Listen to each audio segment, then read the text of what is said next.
So welcome to the launch of Noelle Schmidt, Nick's debut poetry collection, Claimings and Other Wild Things. We're here in Sudbury at the Sudbury Indie Cinema.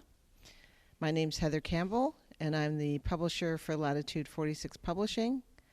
And this is our second book for the season. We have 4 this season, and this is our 4th poetry collection. So we're always really excited to be putting out poetry into the world. We first met Noelle when they worked as an intern, and I think it was like 2017 or 18. Yeah. Still in university down south, and we were just completely impressed with her writing skills and her proofreading skills. And when the manuscript came in, we were excited to read what she had created. And we were not disappointed at all, and knew right away that we wanted to publish their work. We want to publish their work because they are skilled at language, a queer voice from Northern Ontario, vulnerable in the way that they write. And personally, I find the words sing to me when I read them. When they read, as we've just heard, they're even more powerful. Nix has won, I think, 2 poetry slams. So not only is the writing superior, the presentation is superior.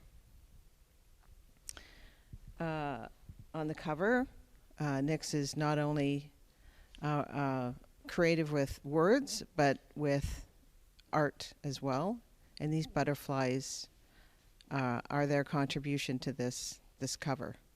So we really like the cover too, and we're getting lots of compliments. So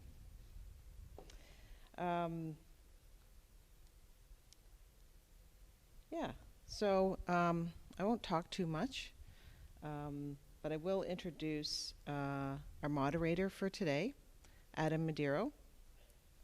And Adam is also a Latitude 46 author, and we're always thrilled when we can bring our authors together and they complement each other in what they're putting out in the world.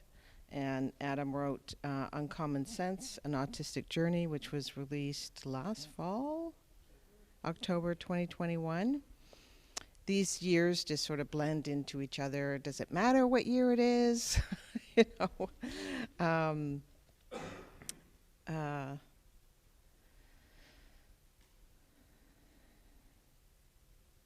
Let me just find his bio. I thought it was on the back. It's in the back of the book. Let me just read it here. Adam Mardero founded the blog Differently Wired to educate and advocate for neurodiversity. He holds a master's degree in history and a bachelor of education. Since coming to terms with being neurodivergent, he dedicated his life to helping further the causes of autism and neurodiversity acceptance. And I welcome you, Adam, to share more, because there's more to you than that brief bio. But we will have books available after the conversation we have here. And they're each $21 with tax. And if you're not buying them here, you can purchase them online or with your favorite bookseller anywhere in North America.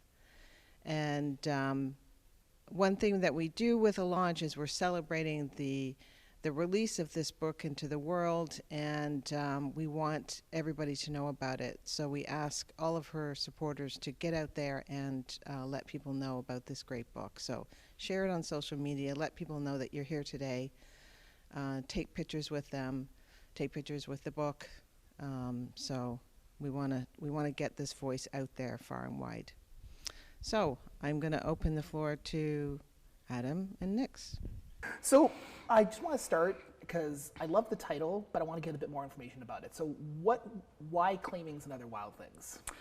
So Claimings obviously comes from one of the poems within the book, and that poem is particularly important to me because it is sort of my queer journey. It's from, when I was a kid to the first time that I really claimed the words queer and demisexual, which is how I identify. So that's sort of at the heart of the book, is this idea of finally coming and claiming what is mine and claiming a space and an identity in the world. So I wanted that to be kind of the center stone of the title. And then, and Other Wild Things, each poem is a little bit of like a little wild thing. Some of them, they come out of nowhere. Some of them I have a framework that I work within. Some of them, they're just based on a single word. But they're all a little bit wild. And I certainly got the sense from reading them that was the case. Yeah, I mean, you go all out with like family history, queer identity, all these things. And you touch on all this stuff, which I think is amazing. I loved it. And one sec, so what is it specifically then about poetry as opposed to something like prose or other kind of writing that you feel helps you explore this better? There's something about the sparsity of poetry that really draws me in. With prose, like every word is still important, but it's not quite the same as when you're working with a shorter form where you're, doing smaller lines and smaller length overall, where each word has to work with the words around it and have a place and a power. And it just sort of allows me to work a little bit more in the abstract as well, whereas prose demands a little bit more concreteness. I don't think that's quite a word, but I don't care. I'm a poet. I get to make up words. Exactly. So just that quality in poetry really calls to me, and I love the way that I can work with sound as well to create a feeling rather than just the meaning of the words. I love working with assonance and dissonance, and there's also, you have power with the line breaks. So I feel like there's more tools in my toolbox when I'm working with poetry to be exact. I totally see what you mean. I mean, poetry is kind of like a word sculpture, I guess. Yeah.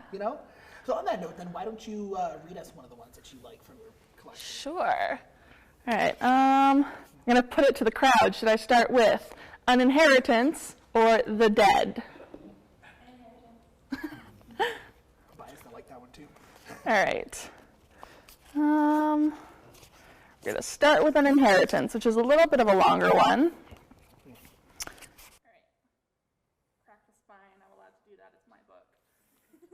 Still hurts me. No, I'm just kidding. Oh, yep. When the draft paper comes, you are not surprised, but you are not ready.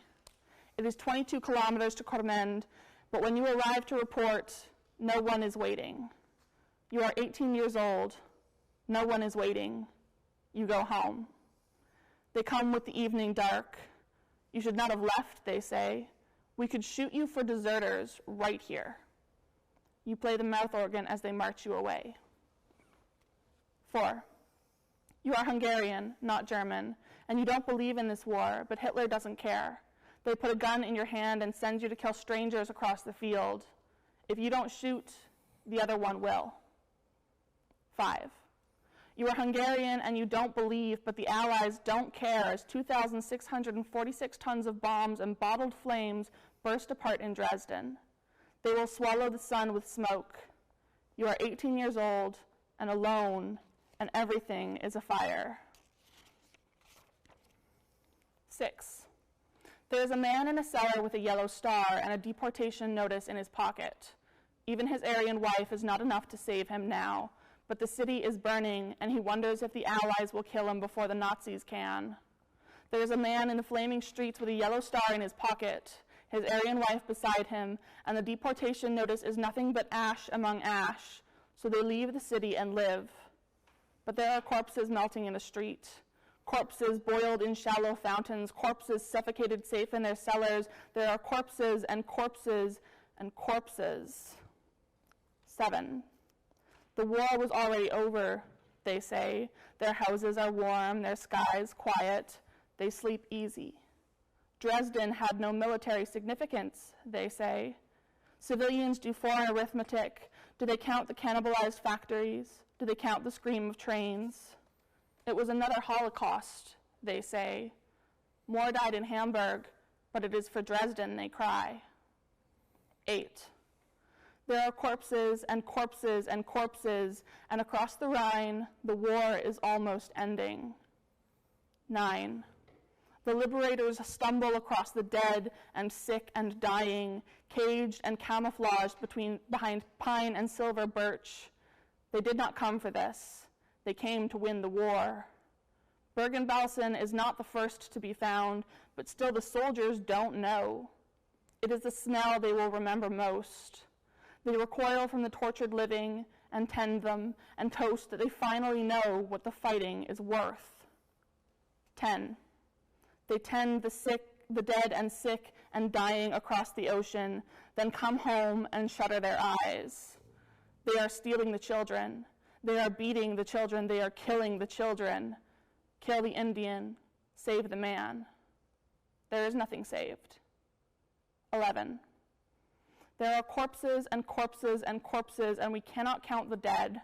They are camouflaged in pine and silver birches and ink, and buried under maples in graves dug with shuttered eyes. They hide the word behind the war, but I know there are 2 genocides in my blood. Wow, that was powerful.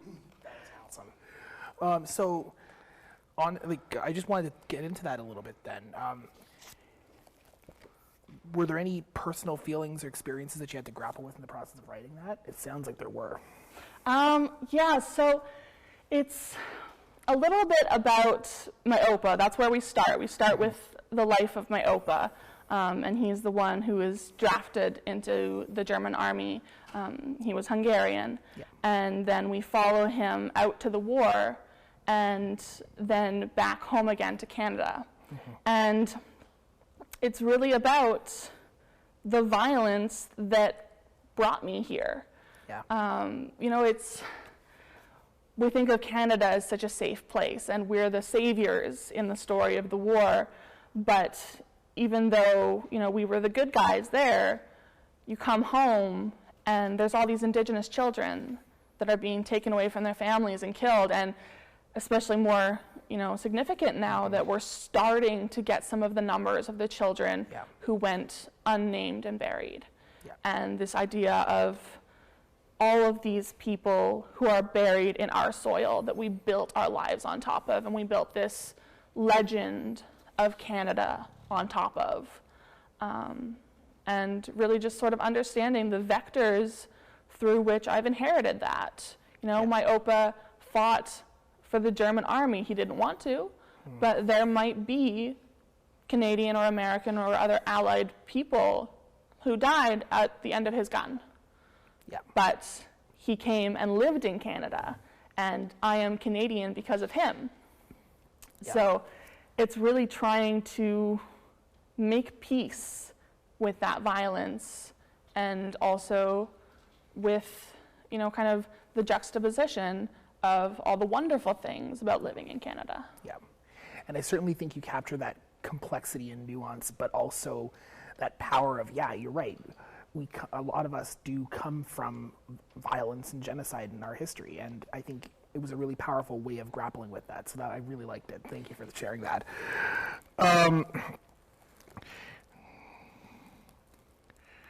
So then, from what you've said then, family history has affected you and how you see yourself in the world. Can you touch on that a little bit more? Yeah, it's really easy to kind of forget that you came from somewhere if you're not talking about it. Yeah. And, you sort of see yourself in this little bubble of my identity is mine. And that's sort of what claimings is about. It's about my identity is who I am. But an inheritance is more about, my identity is also bigger than who I am. It's also about where I came from and where the people who are in my life came from and where my country came from. And so there's this sort of battling idea of an internal identity and an external identity that you have to merge together to become fully who you are and to accept who you are, because, I don't like thinking about the fact that, my Opa fought on the wrong side, but I also know he didn't choose it. And you have to make peace with the lack of control that he had, and yet the choice that he made. And I suppose also that we can choose how we move forward with that knowledge too, right? Exactly. I'm honoring the life that he lived by putting it in this book and, writing who he was and what he lived into my story. Yeah, for sure. And I think you did that wonderfully, I have to say. So what was the writing process for, or actually, did you want to read us another one? Sure. Okay. All right, we're going to do The Dead then, because that kind of ties a little bit into the same themes as An Inheritance. Okay. 1. We gift you immortality, curse you into history books, pose your bodies crudely in the shape of martyrs, craft our thanks into chains to keep you close, make whetstones of your memory. We will not let you rest. 2. I write your death in poetry and call it remembrance. You were a poet. You understand, don't you? I forget the date, but can describe in detail the moment I hugged you goodbye, but did not say I love you. I didn't know it was the last time. I think I did. I think I felt it at night as you slept, the way your breath caught as I lay awake and listened to the rain and clenched my fists when it was quiet. Forgive me. I weave you into my origin story. Forgive me, forgive me, forgive me. I will not let you rest. 3. I play you on repeat, the day you told your story, a recorded sliver of 1997, put you into print. You were forgetting at the end. We will remember for you what we can. You understand, don't you?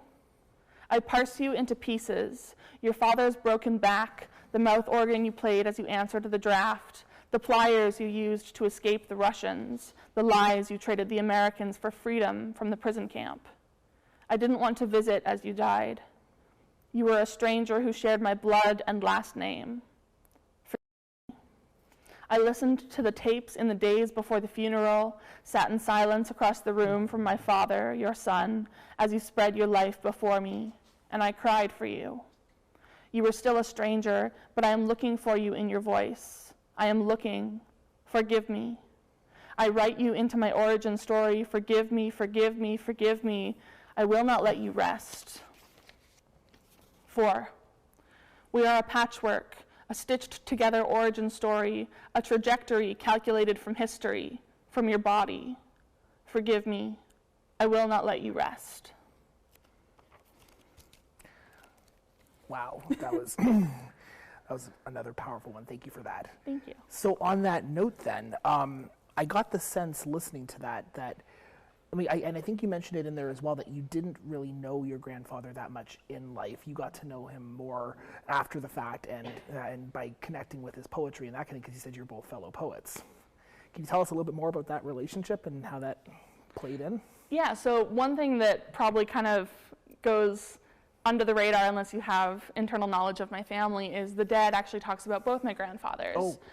So the second verse, the second section, is about my maternal grandfather, my grandpa, and he was a poet. And then the third verse, the third section, talks about my paternal grandfather, my Opa, who was the Hungarian one who fought in the war. And it's both of those grandfathers had very different experiences for me. There was, I was very close with my grandpa. We saw him all the time. We would go to grandma camp in the summers where we would spend 2 weeks staying with my grandparents. Nice. And, they had a pool in the backyard, so we would play in the pool. My grandpa did this thing where he would cross his legs, hands behind his head, Yeah. float, and fall asleep. So that's one of the clear images I have of my grandfather. But I didn't know he was a poet until he died. And so there's a little bit of a mirror image there with finding out my opa's story after he died, Yeah. and finding this piece of my grandpa after he died. No, go sorry. Okay. And so I had written poetry before my grandpa died, but it was, terrible kid poetry, and I stopped. But after he died and I found some of his poetry and I started reading it, I started writing again. And over time it got less terrible. And it was a way for me to connect with him. And then it became so much more than that. That's amazing. And also, don't hate on yourself for the horrible teenage poetry. I was going through some of my old writing the other day myself, and I think it's a rite of passage as a writer. Everyone has to start somewhere. Exactly. Yeah. But I do think that you conveyed that connection with them very powerfully through that, because it's funny how a little thing like that, like something you share with a relative like that, can really connect you in a way that makes you feel like they're still there, that you still have a bond with them. So thank you for that. Yeah. Yeah, and then of course my opa was very different. We still saw him, every year at Christmas. Yeah. But he was a very stoic man. Yeah. Not very talkative. So, I have distinct memories with him as well, but it's, sort of separate from him. It's peripheral. It's his spider plants, the numerous spider plants all along the window of his living room. Yeah. It's, the wood carving that he did. We have a 6-foot-tall grandfather clock, intricate wood carving. He had all of these castles that were also clocks. And there's one in the clock museum in somewhere in Ontario. There's one of his clocks in a museum. And, I remember these chocolates that he would give us every Christmas. Yeah. Hazelnut seashells. But who he was as a person was very separate. And I didn't really have any sense of his personhood outside of, oh, that's my opa, until he died and we listened to these tapes, which was an interview that my aunt did with him in 1997. Oh, that's amazing. And it's I think it's about an hour and a half of him telling his whole life story from birth to the present. And it's kind of magical because 1997, the story ends with him talking about the death of his wife and my birth. Oh. So it's, she died, I believe, a couple of days off from the day I was born. 4 days. 4 days. 4 days after? 4 days after I was born, his wife died. Oh. So I never knew my Oma. And it's just sort of coming full circle to, all of this past, and then we arrive at the beginning of my life when I'm finally starting to see who he is as a person outside of the label, which is something that I think is really easy for everybody to forget about people in their life, especially relatives, that they're more than the label mom, they're more than the label dad or grandpa or grandma. They have this whole complex life before and outside of you. Yeah. They are a whole person. And we don't think about that a lot when it's somebody who's older because it's so removed. It's this history. Well, we often think I'm not going to say we get in our own heads, but we often are very much about, like, as you said, our identity, our culture, our beliefs, that kind of thing, and other people are their roles in our lives. Yeah. But you're right, we forget that they're their own complex, full individuals who were around before you, and, Yeah, exactly. Absolutely. So on that note, actually, the final poem that I know that you had chosen today is a bit of a juxtaposition to those two, because those two were about inherited identity, and this one is very much claiming your own. So I'd like to hear you read the final one you chose today. Okay, yes. So the final one is a shorter one, much shorter in comparison, and this one is called Dragon's Breath. Color my breath with the ghosts of women.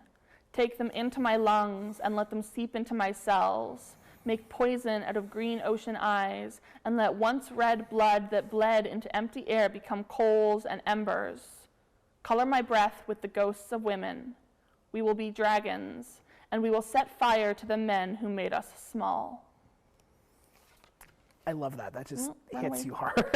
That was, and like it was just powerful. Full stop. But I felt a sense of reclaiming agency throughout that poem, and I want to get your thoughts on that and how and what that meant for you.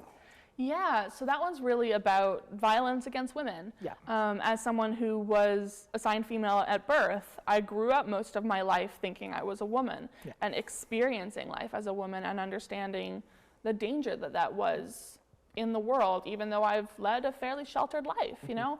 There's always that awareness of there's danger out there, and there are dangerous men out there who prey upon women. And it was this idea of taking back that power, of taking the spirit of a victim and making them powerful, making them the predator, and taking that back into myself to reclaim a sense of safety and power over the men who might be victimizers. Yeah. And you definitely did that throughout that. And I think it's interesting because like so much of our experiences in life are colored by, you know, upbringing or factors beyond our control, like our assigned gender at birth and all that stuff, and how it colors our experience of the world. So that work really brings attention to that and really kind of like calls it out. And I love that. Thank you. Thank you. So do you have any general thoughts on the writing process of the entire collection? It was really sort of, to quote the Dead, patchwork. It wasn't, I didn't write each poem planning for it to be a collection. No. Each one was sort of individual, and the writing of it actually spans several years. The oldest one in the collection is probably Lampshade, I think, and that one I wrote early university. And then there's some that I wrote just like a month before I sent the manuscript in, so that would be like a year and a half, I think. So it's really, each poem is its individual writing style and its individual writing journey. An Inheritance, for example, I wrote with purpose because it was for a school project, actually. And we were putting on an art exhibition, and it was the class was being taught by Shelley Nero, who is an Indigenous artist, and she was being a guest professor for us. And so we were examining Indigenous history and the ways that it's been hidden in Canada. And then the exhibition itself was called Roots, and it was really about history and the ways that history becomes the present. So I knew pretty much right away that I wanted to talk about my OPA because that class was maybe a year and a half after he died, and I was going through the tapes and starting the work of transcribing them. I still haven't finished because I got distracted, ADHD. But I knew that I wanted to look at that and then look at indigeneity and the violence perpetrated there. So that's where that one came out of, with a specific focus. Whereas Dragon's Breath, I don't even have any memory of writing it specifically. You know, it just sort of is one of those poems that happens.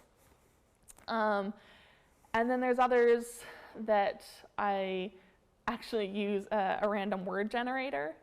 That's cool. It pops up with a couple words, and I'm like, okay, I'm going to put those in a poem somehow. And see how it works. Yeah, that's how Lampshade happened. That's how The Prophet happened. And yeah, so each one is really individual. And then when it came time that I was like, oh, I have enough poetry for a collection. I want to get published. Let's do it. So I just went through and picked out all the ones that I thought could work and put them together. Well, I'm really glad you did because it came together beautifully. Thank you. So does anyone else have any questions for Nix out there in the audience? What's your inspiration for Baby Brand? That is one, God, how did I write that one? Honestly, I don't remember. it was one of those ones that like just sort of came crawling out of my brain the way the piano crawled out of the cereal box, where it just, an image pops up in my brain and I go, oh, okay, we're going to turn that into words. And the words turn it back into an image in other people's brain. That totally does happen. I've experienced this as a writer too. It's like, Yeah. it's just a thing now. It came out. Like, I have no idea where it came from. Yeah, it's just like, Yep. there it is. Ta-da. Poof, I made a thing. Yeah. Anyone else have any questions? This may be a horrible question for you, like choosing your children, but do you have maybe a favorite poem or one that like holds extra special place in your heart out of the section? I do. Okay, so the question was whether I have a favorite child of my poems. And, you know, every parent pretends that they don't, but I do. My favorite, or the one that sort of is closest to my heart, is A Demand That Knows Nothing, which I probably would have read, except it would have made my fiance ugly cry, and they vetoed that.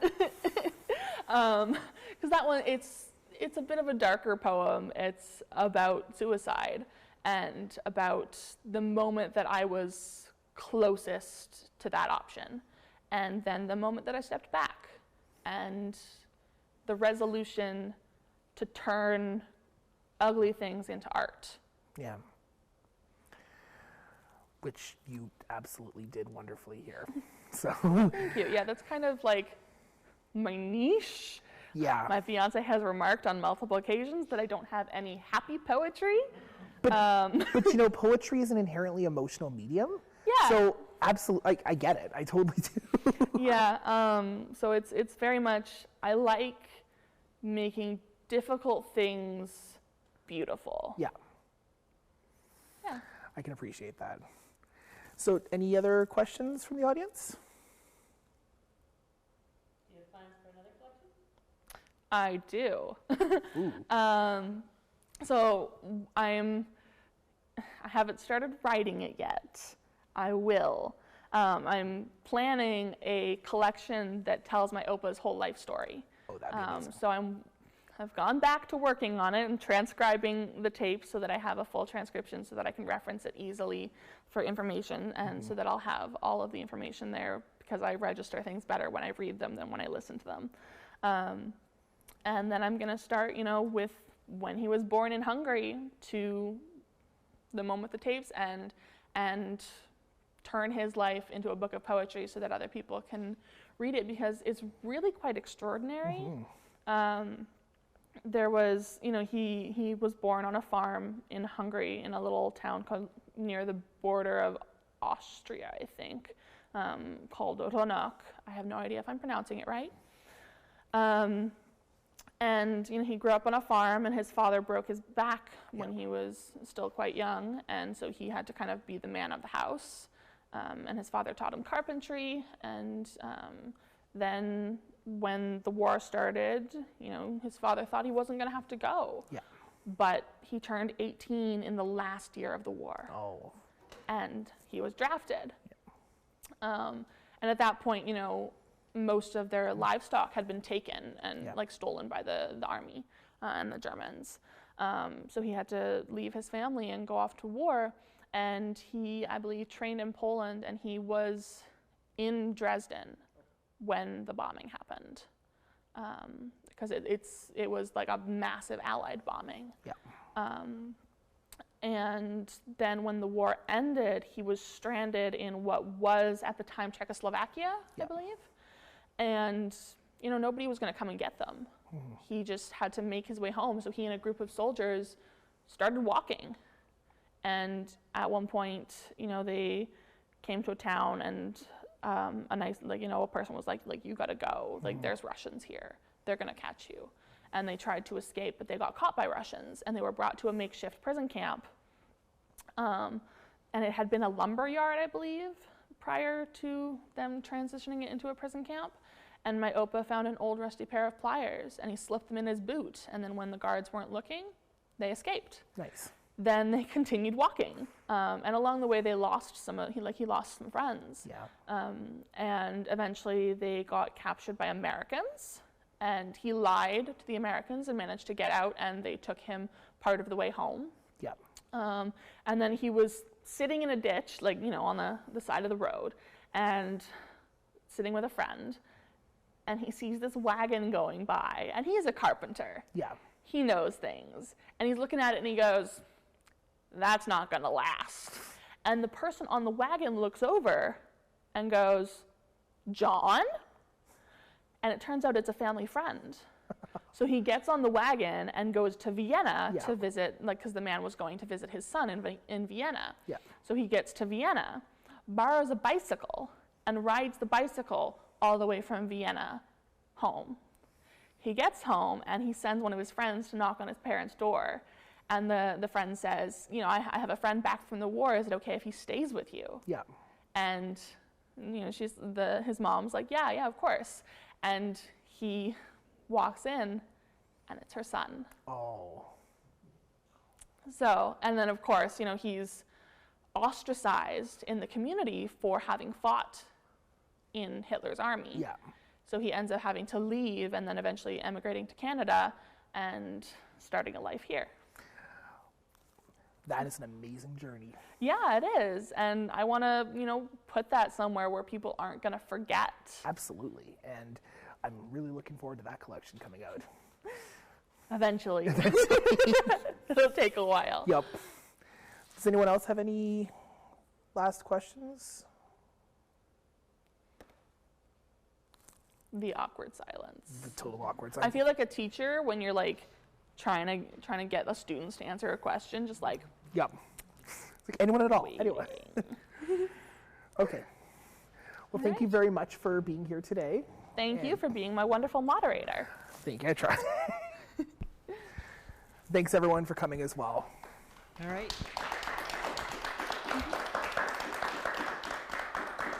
Again, thank you, Nix and Adam. That was an excellent conversation. I learned lots. Lots of family and friends here who've probably heard these stories before, but I really enjoyed it. And I'm sure our guests online did too. So we have some cake to celebrate the launch, and we have books. Again, thanks for coming out, and do share that this book is out there. Thanks for coming.